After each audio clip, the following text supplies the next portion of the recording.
Muito boa tarde, prezado telespectador que nos acompanha em todas as plataformas da Conecta Mais TV.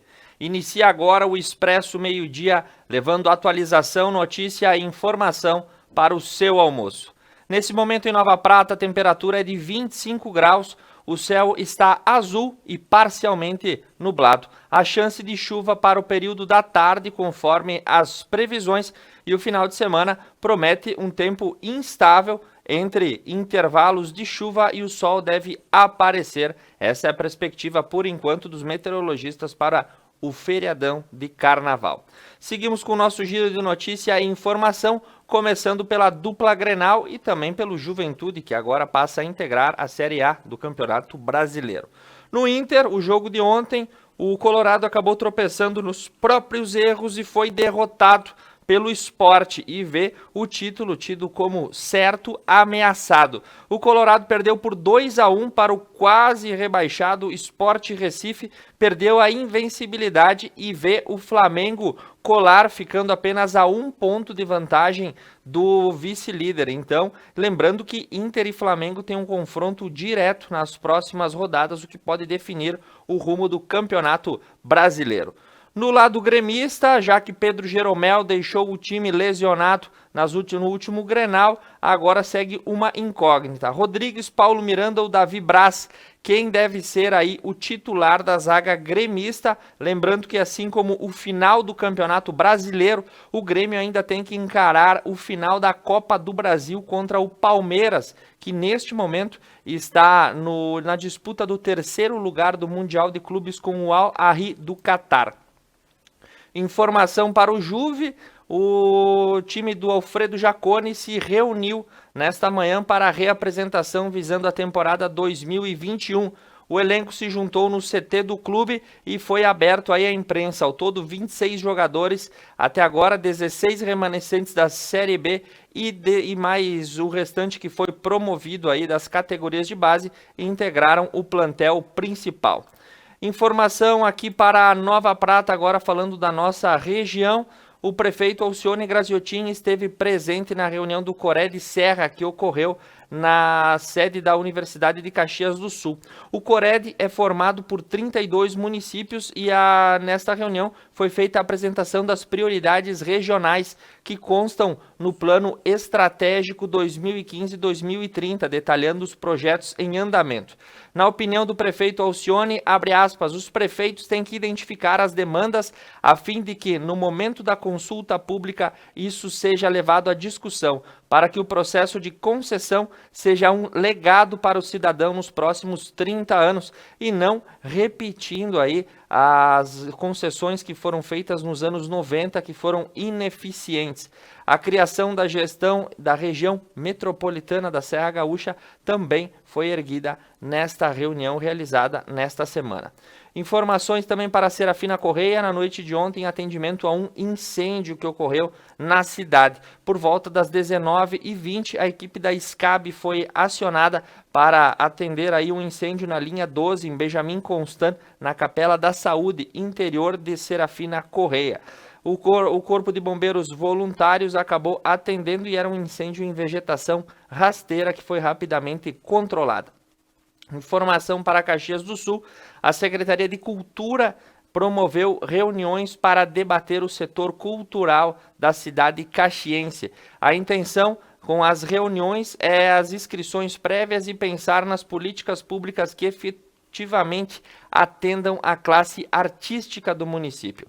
As reuniões estão sendo organizadas pelo segmento de setores com afinidade, começando pela música no dia 23 de fevereiro, às 17 horas, na sede da Secretaria Municipal de Cultura. E depois a agenda segue. No dia 24 será o teatro, 25 a dança, 26 o hip hop, no dia 2/3 o artesanato e também as festividades de carnaval, e por aí a Secretaria pretende, segmentando por áreas, ver as demandas de cada um, tanto dos artistas quanto aí dos demais ocupantes de funções junto a áreas culturais, para verificar as necessidades e assim traçar um rumo para esta classe que ficou muito desamparada durante este período da pandemia, há já um ano ocorrendo. Informação para Antônio Prado, uma mega operação nesta manhã buscou prender traficantes de drogas que atuavam na cidade.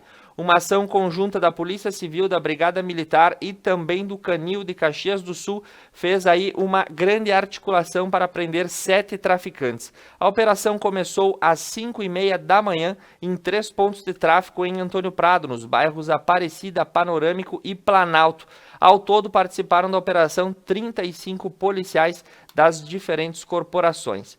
E a polêmica em Lagoa Vermelha se dá por conta da abertura ou não das atividades do comércio no feriadão de carnaval. De acordo com o Sindlojas, a lei municipal é inconstitucional e a abertura do comércio será facultativa no município de Lagoa Vermelha. A discussão se arrastou ao longo de toda essa semana e o Sindlojas bateu o martelo dizendo que o comerciante que quiser colocar as portas abertas no feriadão de carnaval pode fazê-lo. Informação para Passo Fundo. Passo Fundo poderá ter escola cívico-militar ainda neste ano. A afirmação foi feita pelo vereador Nahan Carvalho e uma comitiva de Passo Fundo composta pelo prefeito e pelos vereadores foram a Porto Alegre tratar da instalação de uma escola cívico-militar. O convite foi feito pelo deputado estadual Tenente Coronel Zuco, autor do projeto, transformado em lei que institui no Rio Grande do Sul o modelo de estabelecimento de ensino cívico-militar. Passo Fundo, como contempla os requisitos legais para instalar a escola cívico-militar, busca a aprovação do seu projeto através de lei. Agora, a informação também é que os alunos que devem ser matriculados na rede municipal até sexta-feira. Esse é o prazo para vincular aí os alunos nas matrículas deste ano. Novos alunos e da pré-escola do ensino fundamental e estudantes que solicitaram transferência deverão ter a matrícula efetuada nas instituições aos quais foram designados. E um sortudo no Planalto Médio acabou levando R$83 mil na Mega Sena. Um apostador de Passo Fundo acertou as 5 dezenas do concurso 2343 na noite de ontem e acabou levando um prêmio de R$83 mil. A aposta foi feita de forma simples e única na lotérica Caminho da Sorte, localizada na rua Marcelino Ramos.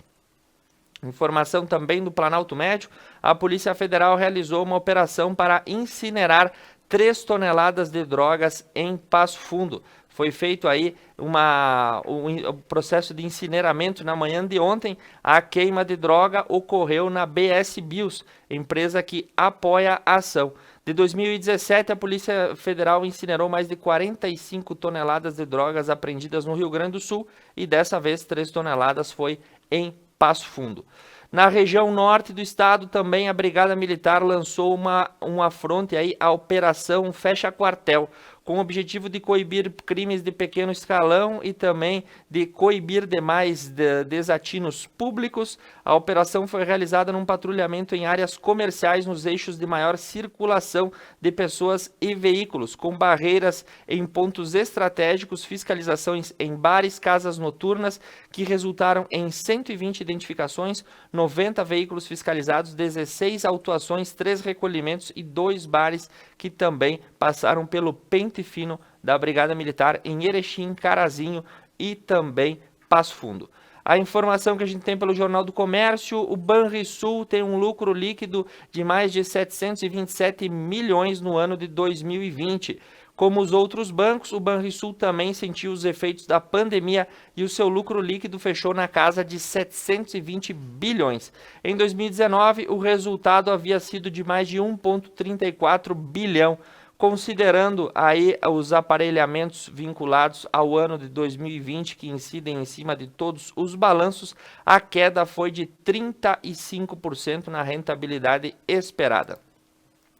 Informação também que a gente recebe, estão sendo intensificadas as campanhas de vacinação contra a febre amarela em mais de 30 cidades gaúchas. O Centro Estadual de Vigilância em Saúde do Rio Grande do Sul está intensificando a vacinação. Conforme o governo, a medida é motivada pela confirmação da morte de 4 macacos bugio na área da floresta de Pinhal da Serra, divisa com Santa Catarina. Outros casos envolvendo primatas contaminados estão sendo investigados em Monte Alegre dos Campos e Barracão. Os bugios acabam sendo sentinelas, pois eles avisam da circulação do vírus. Quem reside e frequenta áreas de floresta, inclusive aí nos sítios e tudo mais, deve notificar as autoridades caso encontre primatas mortos ou em estado de saúde debilitado. Pede-se que não mate os animais porque eles não transmitem a doença, mas que também não exerça aí nenhum contato direto. E as cidades são Barracão, Bom Jesus, Cambará, Cará, Dom Pedrito, Dom Pedro de Alcântara, Esmeralda, Itati, Jaquirana, Machadinho, Mampituba, Maquiné, Maximiliano de Almeida, Monte Alegre dos Campos, Morrinho do Sul, Osório, Pinhal da Serra, Riozinho, Rolante, Santo Antônio da Patrulha, São Francisco de Paula, São José dos Ausentes, Terra de Areia, Torres, Três Cachoeiras, Três Forquilhas e Vacaria. Praticamente toda a divisa norte do Rio Grande do Sul até o litoral vai passar por essa intensificação na campanha de vacina da febre amarela. Outro alerta que surge é que 2 pessoas acabaram vindo a óbito no Rio Grande do Sul em apenas 2 dias após serem picadas por cobras. Em Garibaldi, um óbito ocorreu no sábado de um senhor de 66 anos. Ele foi picado no tornozelo na tarde de sexta, recebeu atendimento hospitalar, mas não resistiu. E no mesmo dia, na cidade de Osório, no litoral, uma senhora acabou sendo aí mordida no pátio da sua residência por uma serpente jararaca. Ela foi socorrida e também acabou não resistindo. E o alerta fica para áreas de jardim que acondicionem aí um ambiente propício. Muito cuidado em manusear aí qualquer equipamento para imobilizar esses animais. O correto é chamar o Corpo de Bombeiros que faz o recolhimento desses animais. Informação que vem da FAMURS: os prefeitos querem a antecipação de vacinação dos profissionais da educação. Atualmente, professores e servidores das escolas estão na 4ª fase. A imunização mais cedo elevaria a segurança do retorno às aulas. Esse é o apelo feito pelas cidades que integram aí diversos consórcios municipais que procuraram o Ministério da Saúde a fim de antecipar a vacinação dos professores, dando maior segurança à retomada do ensino. E informação para a gente encerrar o bloco de notícias locais: um churrasco com os deputados federais do PSDB dão início a uma mobilização que quer levar o governador Eduardo Leite a uma disputa de cargo à presidência da República como alternativa em 2022. Isso porque o PSDB não é unânime ao nome de João Dória, acha que ele traz muita resistência ao partido e ele se impõe muito à sua vontade frente ao interesse dos demais membros do PSDB. Com isso, o nome de Eduardo Leite surge como um forte candidato à presidência da República. O governador do estado já adiantou que não pretende concorrer à reeleição aqui no estado do Rio Grande do Sul e não deixa de esconder que tem vontade de se lançar em um cargo federal. A questão é que o nome de Eduardo Leite vem crescendo em aprovação junto aos conselhos do PSDB, uma pela forma como o governador conduz atualmente a gestão fiscal do estado do Rio Grande do Sul. A outra por como ele enfrentou a pandemia, já que o estado está figurando entre os melhores colocados no Brasil em termos de enfrentamento à doença, inclusive recebendo pacientes de outros locais para fazer o tratamento aqui. O nome de Eduardo Leite, então, vem surgindo como um dos fortes pretendentes a se candidatarem na eleição de 2022. E agora, para encerrar esse primeiro bloco, a gente esteve com a assistência social aqui de Nova Prata, fazendo o quadro Acontece, onde é demonstrado a campanha de recolhimento de azeite utilizado, já usado, que não deve ser descartado no lixo comum, nem no ralo da pia, e essa campanha de arrecadação faz com que esse material se transforme em sabão ecológico, e a assistência social mostra como isso é desenvolvido. Eu retorno logo após o intervalo comercial com as notícias do Brasil e do mundo. Esse é o Expresso Meio-Dia. Fique comigo.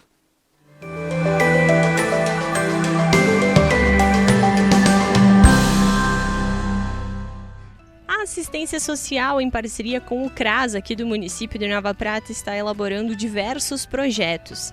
E um deles é o recolhimento do óleo de cozinha já utilizado da sua casa, exatamente, da sua casa. Então, se você tem interesse em conhecer um pouco mais sobre esse projeto, fica ligadinho nesta reportagem. Então, o CRAS, o Centro de Referência de Assistência Social, ele tem por responsabilidade a proteção integral à família, o PAIF. E é dentro desse trabalho que estamos com a campanha do recolhimento do óleo usado.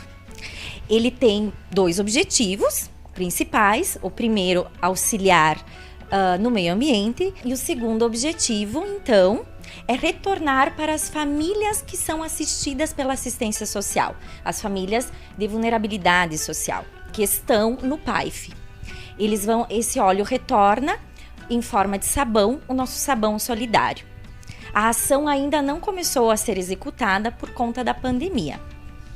Mas assim que tivermos a possibilidade de realizar, as próprias famílias que são assistidas vão produzir esse sabão que levarão para suas casas para a utilização no dia a dia da família. Vai ser então uma oficina em parceria com a Emater. Já temos essa parceria. O pessoal da Emater virá para produzir o sabão juntamente com essas mulheres das famílias que são atendidas. Posterior a isso, elas levam este sabão para casa. Então, a nossa campanha, num primeiro momento, é a arrecadação no mês de fevereiro agora, por conta da pandemia, que ainda não podemos executá-la. Neste mês de fevereiro, nós estamos recebendo as doações de óleo aqui na assistência social, na Rua Coroados, bairro Santa Cruz. Quem quiser trazer até aqui pode. Quem precisa que a gente vá buscar em casa ou que reside em prédios, pode entrar em contato conosco no 3242-8232 e ter maiores informações. Que então a gente disponibiliza galões para o armazenamento desse óleo. A gente combina, com cada um a gente combina como fica melhor essa retirada do óleo. Mas todo mundo pode aderir à campanha.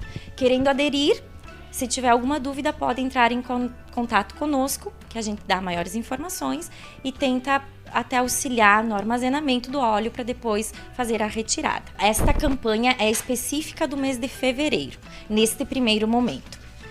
Posterior a isso, a gente vai ver se faz alguma segunda edição para a fabricação do sabão. Agora será no mês de fevereiro. Nós, da Assistência Social e do CRAS, convidamos você que tem o óleo de cozinha usado na sua casa. Se puder deixar aqui na assistência social, deixe, ou então nos ligue para que a gente faça a retirada, mas participe desta campanha. O seu óleo pode fazer com que o mundo fique melhor. Muito obrigada!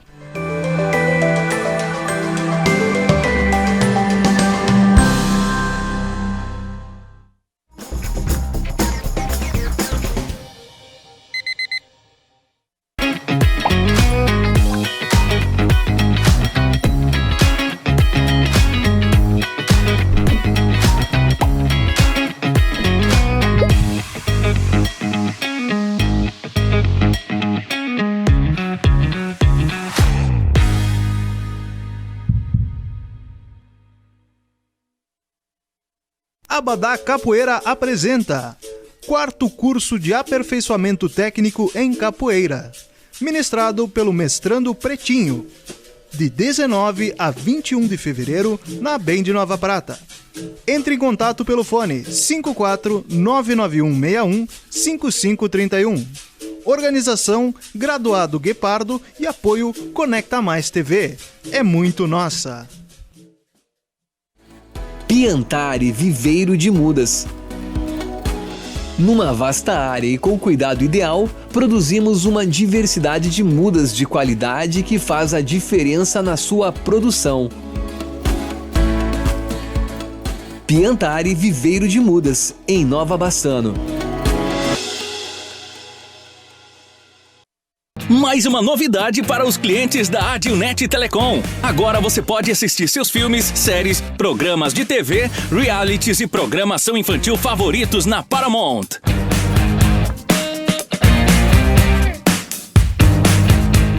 Na Paramount+. Tudo isso com o melhor dos canais Nickelodeon, MTV, Comedy Central, Paramount Network e filmes e séries dos melhores estúdios. Acesse gratuitamente todo o conteúdo pelo seu smartphone, tablet ou navegador. O aplicativo está disponível no Google Play e App Store do seu smartphone ou tablet. Abra o aplicativo e clique em iniciar. Depois, clique na opção Outras operadoras. Na tela seguinte, selecione a AdilNet e entre com seus dados de acesso, os mesmos que usa para a central do assinante. Pronto! Mais entretenimento em um só lugar. Com programação para toda a família. É na Paramount+.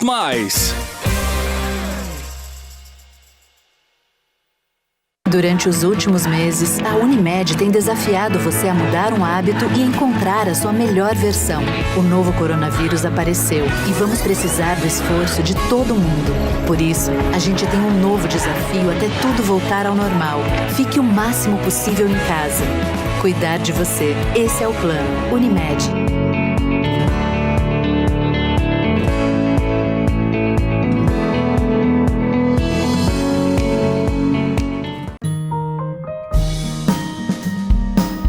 O afeto entre as pessoas permanece. As demonstrações de carinho são essenciais. Viva hoje. Encante hoje. Sinta hoje. Jackstore. Facilitando para você.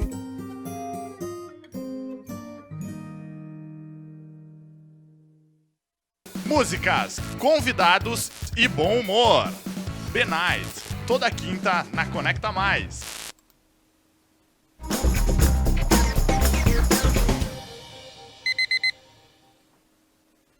Retornando ao vivo para você, esse é o Expresso Meio-Dia ao vivo pelo canal 8 da Dil TV, também disponível no Facebook, no YouTube e na nossa homepage aqui no canal de Nova Prata e de toda a nossa região. Seguimos com as nossas informações. Nesse momento a temperatura na casa dos 25 graus, o céu está nublado com a predominância de um pouquinho de sol aí e a tendência é que haja chuva pelo período da tarde, mas ainda nada confirmado. Seguindo com as nossas notícias, antes disso, mandando um abraço para quem nos acompanha, a Salete Toscã, a Dona Maria Dolores, a Dona Tere Cúnico e o Vinícius Dallagnol, ligados aqui conosco no Expresso Meio-Dia. Falando desta manhã das informações sobre a alta do preço dos alimentos, a ministra da Agricultura, Tereza Cristina, afirmou que acredita que os preços vão se estabilizar em 2021. E ela disse também que negou especulações de que vai assumir cargo no Ministério das Relações Exteriores. Em entrevista nessa manhã, o programa Gaúcha Atualidade, Tereza Cristina projetou que o preço dos alimentos da cesta básica, que registraram um aumento expressivo nas gôndolas, deverão se estabilizar e é para isso que atualmente o Ministério tem trabalhado para segurar a onda inflacionária. Informação a quem precisa do serviço bancário. Os bancos terão aí feriadão no carnaval. Em razão da pandemia, muitos estados e municípios revogaram os pontos facultativos e cancelaram festas e desfiles. Porém, a Febraban informa que a resolução do Banco Central, o calendário de feriados é mantido no dia 15 e 16. Na segunda e terça não haverá expediente e na quarta-feira de cinzas, dia 17, o expediente começará por volta das 12 horas em todas as agências do Brasil. Então, se você precisa ir ao banco, aproveite até amanhã, porque depois ele não abre mais. Informação para a economia, o setor de serviços teve um recuo recorde e caiu 7,8%, a maior queda da história, segundo o IBGE. A retratação no acumulado de 2020 supera o de 2016, onde foi uma margem de 5% e interrompe o resultado de 2 anos de números positivos. Obviamente, o setor de serviços foi o que mais sofreu, pois aí estão condicionadas todas as setor de restaurantes, de festas, de eventos, que acabou sofrendo de maneira direta os impactos da pandemia. Seguindo as nossas informações nesse meio-dia, após a informação do setor de serviços, outra questão econômica é bastante batida nessa manhã. Sem o auxílio emergencial, o comércio deixa de faturar 50 bilhões de reais. O valor foi injetado diretamente no varejo no ano passado por meio de aplicativos de pagamento por QR Code ou cartão virtual. Sem o auxílio, o comércio vai perdendo faturamento e, para economistas, o benefício foi essencial para o setor do varejo no ano passado.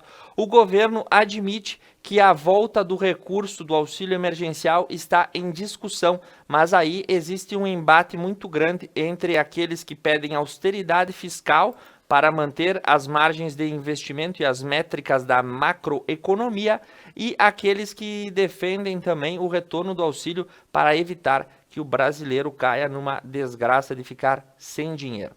A informação também vem aí mudança na lei do uso dos faróis durante o dia, que vai entrar em vigor nos próximos meses, né? O ano passado, o presidente Jair Bolsonaro sancionou uma série de medidas que alteraram o Código de Trânsito brasileiro. E em 12 de abril, essas regras entrarão em vigor, pois estará findado o período de vacatio legis. A validade da CNH, a pontuação por infrações, o uso da cadeirinha são alguns temas que vão sofrer novas adequações. E também o uso de farol nas rodovias durante o dia em todo o país. Ele permanece em vigor, porém a regra sofrerá uma alteração que deve ser observada pelos motoristas sob pena de multa.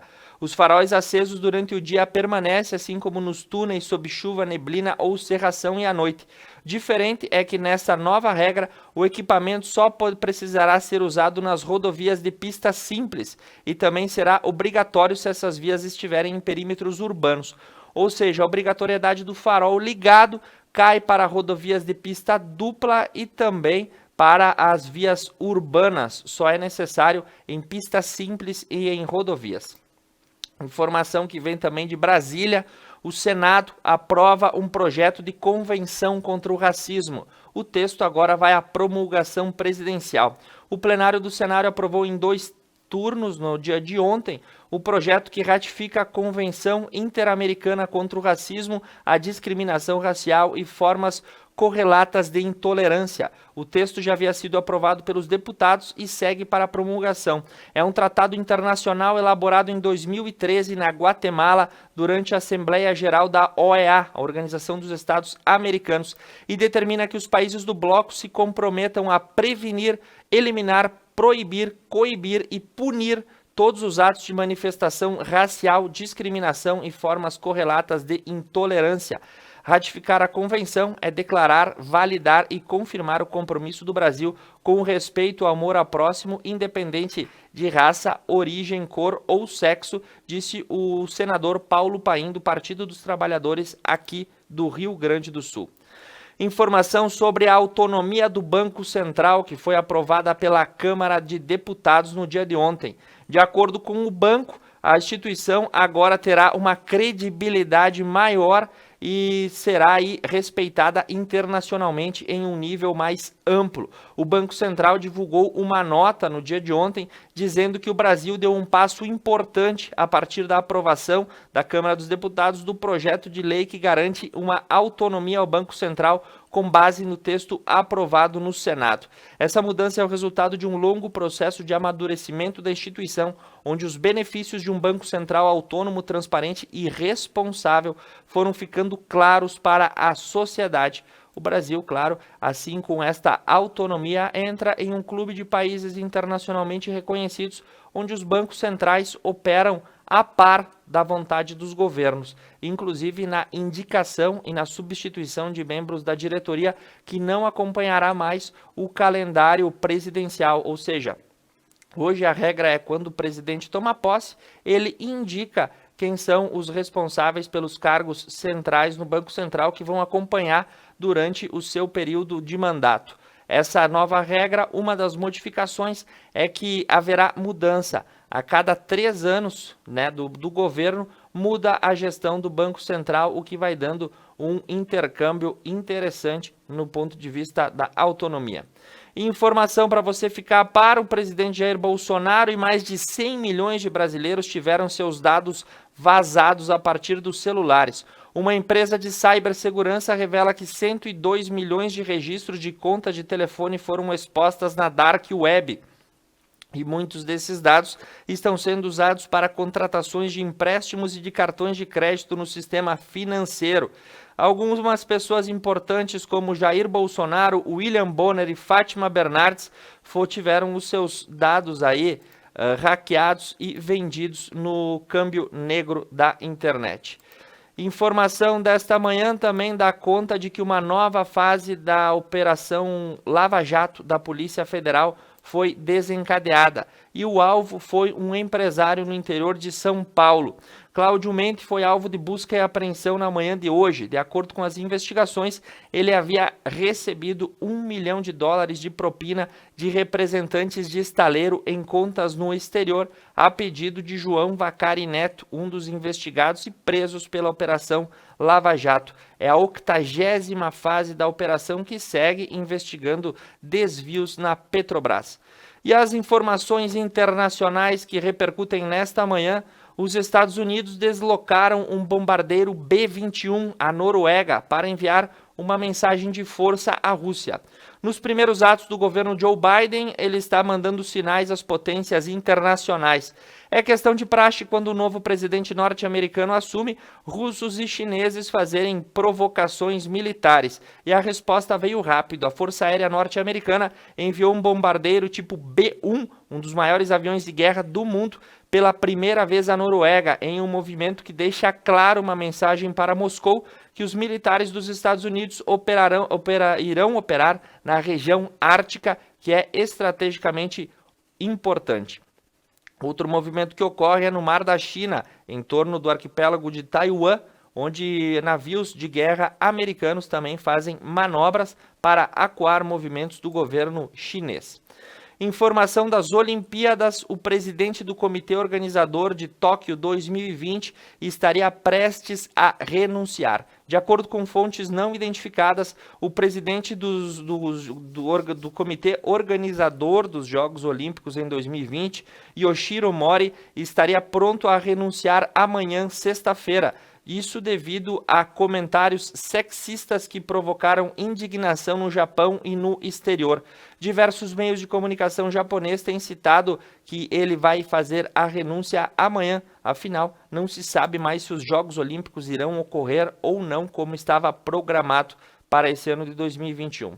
Encerrando nas palavras de Angela Merkel, abre aspas, mutações podem destruir nossas conquistas, fecha aspas. A chanceler alemã diz que apesar das tendências de queda no número de casos de Covid-19, a decisão de prorrogar o lockdown na Alemanha até março é representado pelo risco das novas variantes do coronavírus.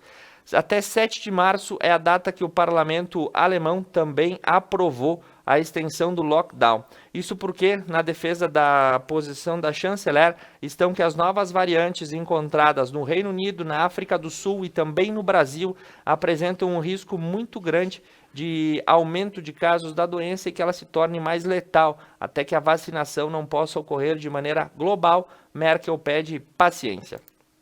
E para a gente encerrar o Expresso Meio-Dia de hoje, eu tenho uma matéria especial sobre as primeiras doses da vacina que foram dispersadas aos idosos com mais de 90 anos. Mas antes disso, um recado. Estou entrando em férias a partir de hoje, né? Estarei viajando na próxima semana. O Expresso Meio-Dia não vai ocorrer a partir de amanhã e toda na semana que vem. Eu retorno dia 22 para trazer notícia e atualização para você. Desejo um excelente feriado de carnaval para quem for descansar, prudência para quem pegar a estrada. E agora você fica com o Dr. Guilherme Savarez Schossler falando sobre a continuidade da campanha de vacinação aqui em Nova Prata. Uma boa tarde e um muito obrigado e um feliz feriadão para todos vocês.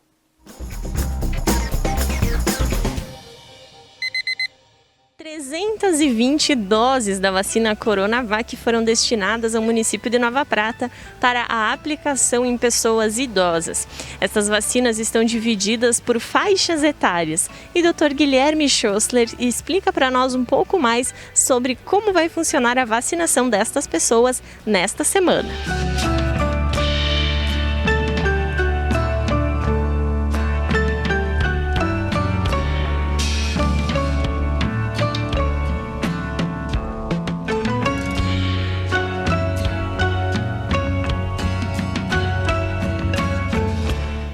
bom dia a todos.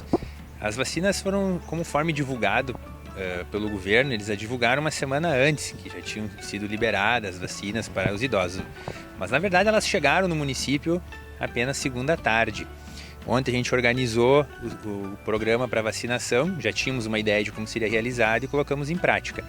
Então vieram nessa remessa de vacinas, eles nos mandaram 410 doses, né, num total de 320 direcionadas aos idosos acima de 85 anos. Inicialmente se falava em pessoas com comorbidades, de grupo de risco, e isso é uma coisa que a gente tem que corrigir, porque na verdade a vacina veio para faixas etárias nesse momento. Então tem muitas pessoas nos procurando, tipo, eu tenho 40 anos, mas tenho diabetes, eu tenho 50 anos, mas tenho comorbidades, então essas pessoas ainda não entram nessa faixa etária. Então nesse momento vieram 320 doses de vacina da origem Coronavac.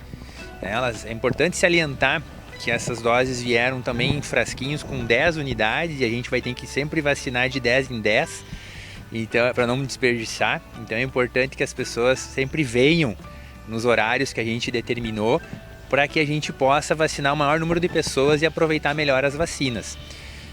Chegando a essas 320 doses, a gente programou dividir em 3 dias a vacinação desse grupo, exatamente para evitar as aglomerações. Então a gente dividiu a faixa etária maiores de 90 anos para hoje, e por incrível que pareça já tiveram 39 pessoas vacinando e já tem mais algumas que serão vacinadas em casa. É um número até bem expressivo perante o que a gente imaginava, o que é bom, sinal que a longevidade em Nova Prata está aumentando, né? Isso é um bom sinal. E amanhã serão vacinadas pessoas com 89, 87, 86 anos e sexta-feira com 85 anos. Amanhã 89, 87, 86 e 85 na sexta-feira. Por que essa divisão que a gente fez? À medida que vai descendo a idade, vai aumentando o número de casos. Então a gente procurou ir separando para não ter essa aglomeração. E não misturar os velhinhos com outras idades, não gerar uma fila de carro muito grande. Então a gente fez um sistema de vacinação aqui na rua, que é atrás da Secretaria de Saúde, na Flores da Cunha, com o objetivo de as pessoas vacinarem dentro do carro. E hoje de manhã fluiu muito bem, a gente está bem satisfeito, ninguém ficou esperando, foi todo mundo vacinado imediatamente, então foi muito bom. Então essas 320 doses pretendemos usá-las todas até sexta-feira, a gente não quer que sobre nenhuma vacina, né?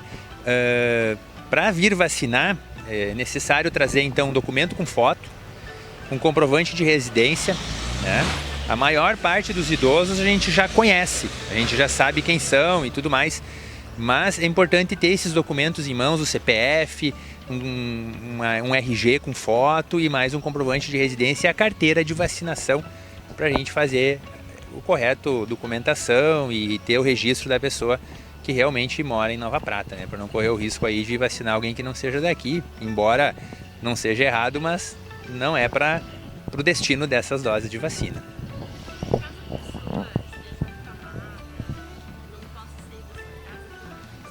É importante isso porque assim, muitas pessoas ficaram preocupadas. Mas eu não tenho como levar meu pai, ele vive numa cama, então ele não tem direito à vacina. Não, ele tem direito à vacina e será vacinado. Todas as pessoas que não têm condições, né, de vir até aqui, a gente vai entrar em contato, para ligar, falar com o setor de vacinas da Prefeitura, aqui da Secretaria Municipal, e consequentemente eles vão agendar um dia para executar essas vacinas. O que as pessoas têm que entender é que como o frasco da vacina não é mais individual, eu não consigo ir na casa de alguém num dia. Por exemplo, hoje eu vou só visitar a fulana. Aí eu abro o frasquinho da vacina, só que tem que vacinar 10. Então as pessoas que a gente vai agendar nas casas, provavelmente terá que ser feito um dia que a gente consiga ir em 10 casas, para que todas sejam vacinadas. Então talvez essas pessoas não serão vacinadas hoje ou amanhã, mas no momento que a gente tiver o número de pessoas que forem ser vacinadas em casa por impossibilidade de estarem aqui, elas serão vacinadas todas no mesmo dia para não correr o risco de perder uma dose de vacina, né? Porque a gente não pode, sobrou uma dose, vamos vacinar qualquer um. Não, tem que estar dentro daqueles critérios que são os exigidos, até para a gente não ter nenhum problema com o Ministério Público e tudo mais, que que é importante salientar que a gente está comunicando, a gente vai comunicar todas as pessoas que foram vacinadas. Essas listas serão fornecidas aos órgãos responsáveis também para que seja tudo bem esclarecido, não ter aquela dúvida se foi vacinado alguém que não está no grupo, a gente não vai fazer isso. Então as pessoas que são acima de 85 é essa semana, 85 ou mais. Menos que isso, temos que aguardar. Mesmo que ela tenha comorbidades, mesmo que tu seja uma pessoa mais jovem e esteja no grupo de risco, tem que aguardar porque as vacinas vieram por faixa etária. Né? Esperamos que todos aproveitem esse momento, é um momento bem importante para ser vacinado. Algumas pessoas questionam, será que a eficácia da vacina é 100% ou não, enfim, mas a gente precisa vacinar. É a única esperança que a gente tem de poder dar uma segurada na pandemia e as pessoas... Eu sei de idosos aí que ficaram um ano inteiro dentro de casa, talvez possa agora vacinados ter um pouquinho mais de liberdade, né? Mas também salientar que é importante que ninguém vai sair daqui imunizado. Não é fazer a vacina e já está imunizado. Essa pessoa precisa esperar 30 dias, 28 dias para fazer a segunda dose. É importante salientar que na carteirinha já vai estar dito ali o dia que vai ser a segunda dose, para essa pessoa depois de 30 dias da segunda dose poder se considerar imunizada. Isso é um dado importante para a gente colocar.